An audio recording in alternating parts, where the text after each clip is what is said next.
গোটেই গাঁওখনৰ মানুহ লগ লাগি দৰা ভাঙিছে।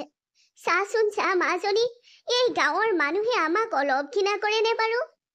তোৰ বাবে ল'ৰা এজন আহিছে তোক চাবলৈ, তাকো মামায়ে আনিছে, মামাৰৰ চিনাকি। সি ইয়াৰে যেনিবা কম্পিউটাৰ তাত চাকৰি চোৱা-চিতা কৰিবলৈ আহে, সেই বুলি তাক চিনি নোপোৱা মানুহে আৱৰি ধৰি ইমান কথা শুনাবনে? কালি তাৰ মাক দেউতাক আহিল, মাক দেউতাককো শুনালে। এতিয়া মাক দেউতাকে বা কি সিদ্ধান্ত লয়? মা সেইদিনা ছাৰ মানে তেখেতক কথাবোৰ শুনাওঁতে তেখেতে ভুল বুজা নাছিল। তেখেতে গাঁৱৰ মানুহকহে ভুল বুজিছিল, মোক নহয়। তেখেতে বুজিছিল যে মোক মিছাকৈয়ে ফচাইছে, কাৰণ মই তেখেতক সকলোবোৰ কথা কৈছিলো। কিন্তু তাৰ মাক দেউতাকে ক'ৰ পৰা বুজিব? গাঁওখনৰ সৰহভাগ মানুহে যদি তোৰ কথা এনেকৈ কয়, সিহঁতে কেতিয়াও মানি নলয় মিছা বুলি, সঁচা বুলিয়েই ভাবিব। আৰে মোৰ ছোৱালীয়ে কাৰ ঘৰত কি অশান্তি কৰিছে? ইমান মোৰ ছোৱালীজনীক অশান্তি কৰি আছে সকলোৱে। মা তই চিন্তা নকৰিবি, সত্যৰ সদায় জয়। সেই ডিম্পী সত্যত আছে আৰু ডিম্পীয়েই জয়ী হ'ব মা। অভিজিতে যদি গাঁৱৰ মানুহৰ কথা শুনে, যদি তাহাঁতৰ মাকহঁতে গাঁৱৰ মানুহৰ কথা শুনি এই বিয়া ভাঙে, তাতো তই দুখ নকৰিবি। যি হ'বলগীয়া থাকে সেয়া হ'বই। যাৰ বিশ্বাস আছে, যাৰ মোৰ ওপৰত বিশ্বাস আছে, মোক এনেও অকলশৰীয়া নকৰে। অভিয়ে কোৱা মতে সকলোবোৰ জানে, মোক বুজি পায়। যদি তেখেতৰ মোৰ ওপৰত বিশ্বাস আছে, মোৰ কথাখিনি বিশ্বাস হৈছে, তেতিয়া নিশ্চয় মোৰ লগত বিয়া নাভাঙে। আৰু যদি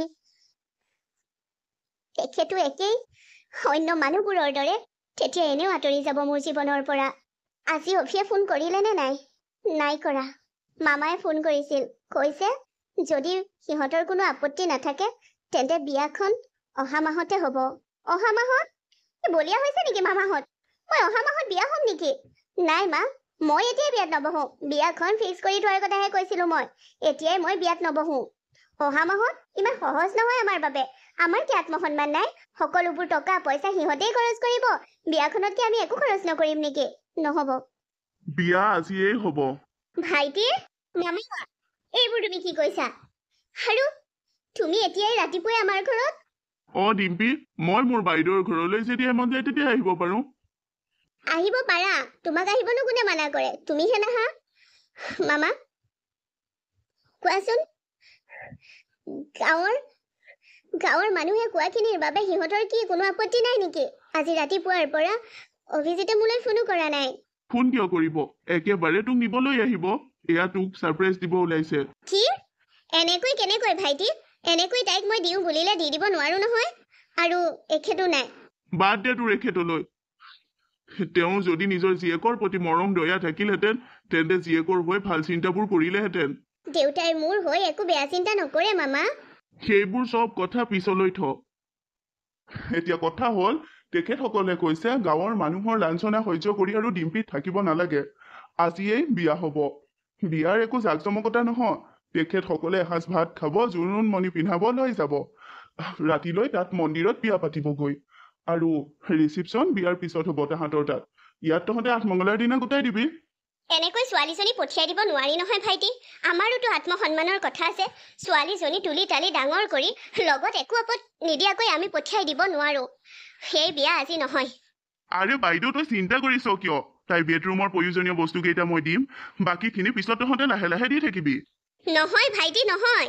তই কথাবোৰ বুজিবলৈ চেষ্টা কৰা নাই কিয়? এনেকৈ এখন বিয়া হ'ব নোৱাৰে। তেন্তে ৰাখি থ। গোটেই জীৱনৰ বাবে তোৰ জীয়েৰক ঘৰতে ৰাখি থ। সেইটোৱেইটো হ'বলৈ গৈ আছে। তই নাভাবিবি যে এইখন গাঁৱৰ পৰা এজন ভাল ল'ৰালৈ তই তোৰ জীয়েৰ ডিম্পীক বিয়া দিব পাৰিবি। ইমান ভাল ঘৰৰ ভাল এটা সম্পৰ্ক আগবাঢ়ি আহোঁতে তহঁতে ৰাখিব বিচৰা নাই। পস্তাবি পিছত, পস্তাবি বাইদেউ, বৰ বেয়াকৈ পস্তাবি। কিন্তু মামা, সেইটোতো একেবাৰে ভাল কথা হোৱা নাই। এনেকৈ কেনেকৈ? ময়ো প্ৰস্তুত নহয় এনেকৈ বিয়া হ'বলৈ। নাই, সিমান নহ'ব। সিমান বছৰে মই গাঁৱৰ মানুহৰ লাঞ্ছনা সহ্য কৰিয়েইতো আহিছো। আৰু পাৰিম। এতিয়া সিহঁত মোৰ জীৱনত শুভাকাংক্ষীৰ দৰে পৰিব নালাগে। তই চুপ থাক ডিম্পী। তোৰ বাবে মোৰ বাইদেৱে কিমান সহ্য কৰিব, আৰু তই তোৰ মাৰক ইমান কষ্টত থাকিবলৈ দিব পাৰ নে? তই একো ক'ব নালাগে মাজনী। শুন ভাইটি, তই তোৰ সেই চিনাকি মানুহ ঘৰৰ মানে অভিহঁতক কৈ দিবি ফোন কৰি যে আজি বিয়া কোনো পধ্যেই হ'ব নোৱাৰে। হাজাৰ হ'লেও দেউতাকে তাইৰ বাবে পইচা পঠিয়ায়। তাই খা খবৰ লয়। দেউতাকৰ প্ৰথমৰ সন্তান, আমাৰ প্ৰথমৰ সন্তান, মোৰতো একমাত্ৰ সন্তানেই। গতিকে মই নিবিচাৰোঁ যে মোৰ ছোৱালীজনী মই এনেকৈ উলিয়াই দিওঁ। তাইৰ বাবে মই বহুত সপোন ৰচি থৈছোঁ। সেই সপোনখিনি এনেকৈ ভাগিবলৈ দিব নোৱাৰোঁ। এই বিয়া আজি কোনো পধ্যেই নহয়। আজি যদি তই বিয়া ভাঙ বাইদেউ, তেন্তে নাভাবিবি যে অভিজিতে এইক পুনৰ বিয়া পাতিবলৈ আকৌ আগবাঢ়ি আহিব। গাঁৱতো আকৌ এটা বদনাম ওলালে, আৰু এটা বদনামৰ বাবে সাজু হৈ থাক যে বিয়া ফিক্স কৰি এৰি থৈ যোৱা ছোৱালী। কিয় এৰি থৈ গ'ল সেইটো গাঁৱৰ মানুহে বনায়ে ল'ব। আৰু সহ্য কৰি যাম দে ভাইটি, সিমান দিনে সহ্য কৰি আছো আৰু সহ্য কৰি যাম। সেই বুলি মোৰ ফুল কোমলীয়া ছোৱালীজনীক এদিনতে বিয়া দি উলিয়াই দিব মই নোৱাৰো। যদি ভাবিছিলে তোৰ জীয়েৰ ফুল কোমলীয়া হৈ আছে বুলি, তেতিয়াহ'লে তই বিয়াৰ ফিক্স কৰিছিলি কিয়? বিয়াৰ বাবে তাইৰ বয়সৰ উপযোগী, কিন্তু তাইৰ মনটো কোমলীয়া, আৰু এদিনতে মই মোৰ বুকুৰ মাজৰ পৰা ছোৱালীজনীক পঠিয়াই দিব নোৱাৰো। আৰু তই তাইৰ নিজৰ মোমায়েক হৈ এনেকুৱাবোৰ কথা কৈছ যে এবাৰ তই তাইৰ কথা কিয় ভবা নাই? আজি কি নিজৰ মোমায়েকেও তাইৰ বাবে পৰ হৈ গ'ল নেকি? কথা সেইটো নহয় অ' বাইদেউ। মই ভাবিছো ডিম্পী ঘৰ এখন হওক, ইমান এটা ভাল সম্পৰ্ক এৰি দিয়া নাযাওক। গাঁৱৰ মানুহৰ কথাটো তই জানয়ে। মামা, তুমি অলপো চিন্তা নকৰিবা। মই এইবোৰ সহ্য কৰি আছো আৰু সহ্য কৰি যাম। কিন্তু অভিজিতে যদি মোক সঁচাই ভাল পাওঁ বুলি কৈছিল, সেইদিনা সঁচাই যদি তাৰ অন্তৰত মোৰ প্ৰতি ভাল পোৱা আছে, তেতিয়া ময়ো প্ৰমাণ চাম। পাৰে নে নোৱাৰে মোৰ বাবে ৰ'ব। অনুপমেতো মাক দেউতাকৰ বাবে মোক ত্যাগ কৰিলে, আৰু সেয়া মই কোনো অভিযোগো নকৰোঁ। সি ঠিক কৰিলে। আৰু এতিয়া যদি অভিজিতেও মাক দেউতাকৰ কথা মতে মোক ত্যাগ কৰিবলৈ সাজু হয়, ময়ো সেয়া হাঁহি হাঁহি মানি ল'ম। ময়ো জানো মোৰ বাবে যেনেকৈ মোৰ মায়ে সকলোবোৰ, তেনেকৈ তাহাঁতৰ বাবেও মাক দেউতাকে সকলোবোৰ। মই কাকো অভিযোগ নকৰোঁ, আপত্তি নকৰোঁ, অভিমান নকৰোঁ মামা। সেইজনী মোৰ বুজন ছোৱালী। দেখিলি নহয় ভাইটি? হ'ব দে, তহঁতে যি সিদ্ধান্ত ললি আৰু। মই তিনিআলিলৈ যাওঁ আৰু ফোন এটা কৰি জনাই চাওঁ। তাৰ পিছত সিহঁতে কি সিদ্ধান্ত লয় সেইটো সিহঁতৰ কথা। হ'ব দে মাজনী, তই চিন্তা নকৰিবি। তোৰ এই মা জীয়াই থকালৈকে তোক এনেকৈ কোনেও বলবস্তি একো কৰিব নোৱাৰে। লাগিলে সি মোৰ যিমানেই আপোন নহওক কিয়। মোৰ ভাইটিয়েও বাৰু তোৰ বেয়াটো চিন্তা কৰা নাই, ভালেই চিন্তা কৰিছে। তথাপিতো সি ভুল সিদ্ধান্ত ল'ব ওলাইছে। তাৰ এই ভুল সিদ্ধান্তত মই সহযোগ নকৰোঁ। মা, সঁচাকৈ তই মোৰ বাবে ভগৱান হয়, ভগৱান। মইতো তোক কি বুলিছে ধন্যবাদ জনাম। তই মোক জীৱন দিলি। তই আৰু মোৰ বাবে কিমান কৰিবি। এতিয়া সেইবোৰ কৰিব নালাগে। বল ভাতকেইটা দুইজনীয়ে খাই লওঁগৈ। ভাত খাবৰচোন মনেই যোৱা নাই। বলেৰে হ'লেও খাওঁগৈ বৈ। কিহৰ কাৰণে মন নাযাব? এইবোৰ কথা বাদ দে, আওকাণ কৰ। আজি সম্পূৰ্ণ 8 মাহৰ পিছত মই গাঁৱলৈ আহিছো। গাঁৱৰ মানুহে মোক দেখি আচৰিতে হৈ যাব। গাঁৱৰ মানুহবোৰে ভাবিব, আৰে জুৰিচোন চহৰত পঢ়িবলৈ গৈ একেবাৰে হিৰইন হৈ আহিছে। সেনেকুৱা ড্ৰেছটো সেই ডিম্পীয়ে সপোনতো দেখি পোৱা নাছিল। এইবোৰ পিন্ধাৰ তাইৰ চখ আছে চাগে দেই। তাইকহে প্ৰথম মই দেখুৱাব লাগিব মোৰ চেহেৰাটো। এইজনী জুৰি নহয়নে? ঐ জুৰি, কেতিয়া আহিলি? বৰমা, আজি আহিছো। আহিয়ে আছো। বৰ ধুনীয়াজনী হৈ আছ দেই। চেহেৰা একেটাই আছে, কিন্তু চহৰত মই দামী দামী মেকআপ কৰিছো, যিবোৰ আপোনাৰ ছোৱালীয়ে দেখিয়ে পোৱা নাই। জুৰি মাজনী, মেকআপে চেহেৰাৰ সৌন্দৰ্য নবহাই নহয়, বেয়াহে কৰে। নিজৰ যিটো চেহেৰা সেইটো বেলেগ কৰিহে তোলে। মই সেইবোৰ পচন্দেই নকৰো। কিন্তু তোক কিন্তু বৰ ধুনীয়া লাগিছে।